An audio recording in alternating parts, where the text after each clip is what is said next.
Lots of people travel to the big station at the end of the line.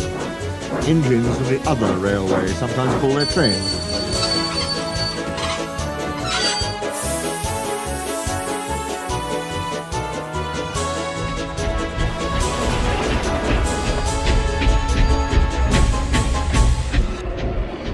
These engines stay the night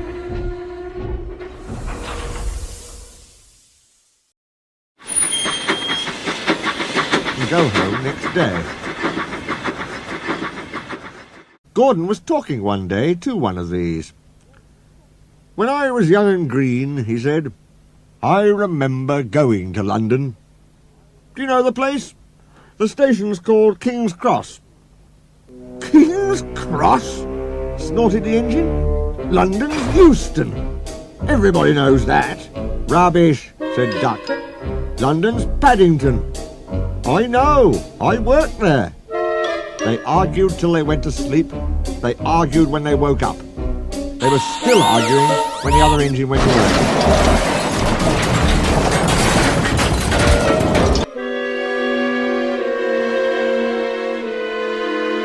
"Stupid thing," said Gordon crossly. "I've no patience." "Stupid yourself," said Duck. "London's Paddington. Paddington, do you hear?" "Stop arguing," James broke in. "You make me tired. You're both agreed about something anyway." "What's that?"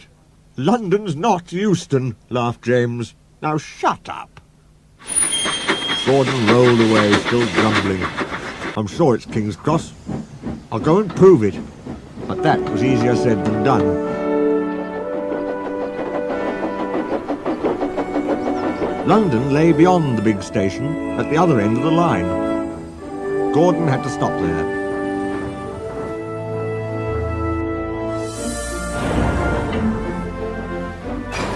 Another engine then took his train.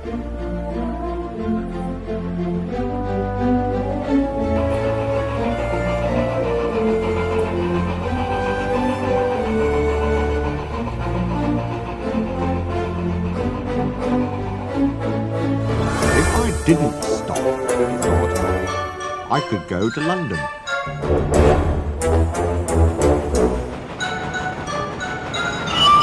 One day he ran right through the station.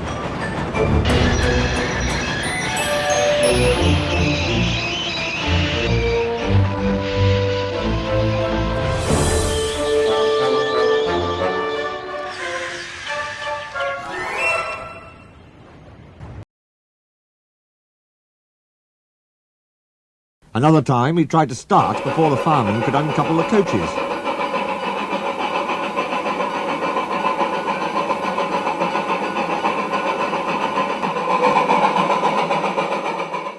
His driver checked him every time.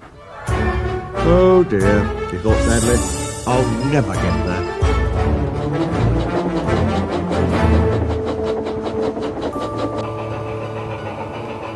One day, he pulled the express to the station as usual.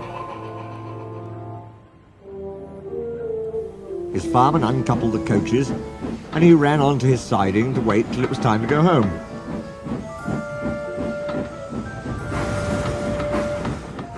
The coaches waited and waited at the platform, but their engine didn't come.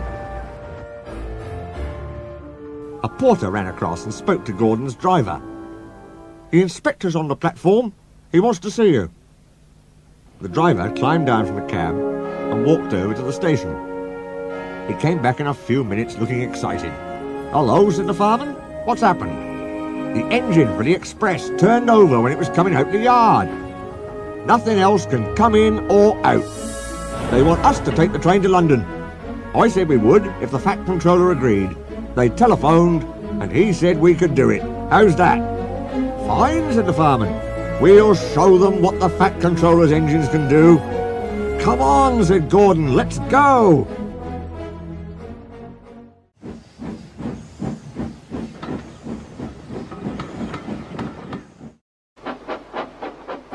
He rolled quickly over the crossings and backed onto the train.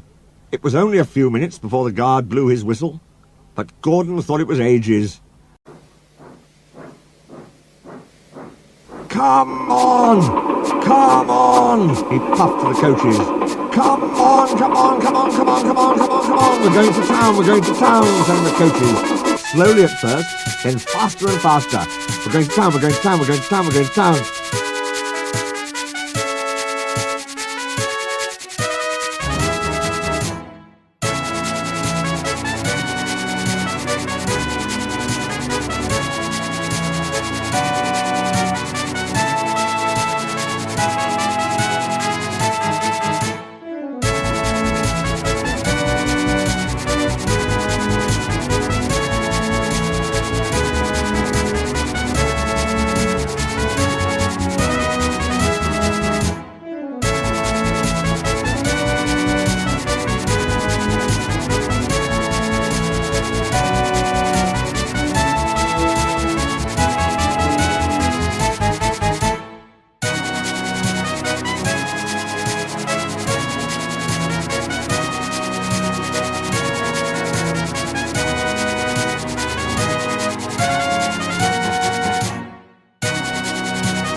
The Fat Controller came into his office next morning.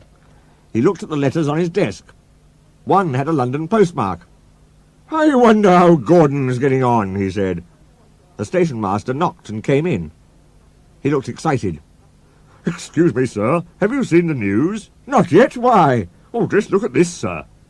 The Fat Controller took the newspaper. "Good gracious me," he said. "There's Gordon. Headlines, too. Famous engine at London station. Police called to control crowds." The Fat Controller read on, absorbed.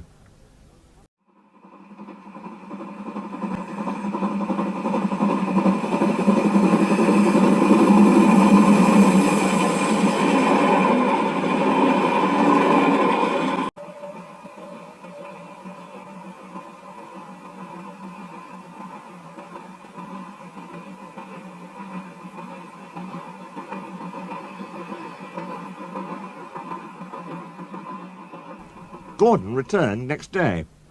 The Fat Controller spoke to his driver and fireman. "I see you had a good welcome in London." "We certainly did, sir.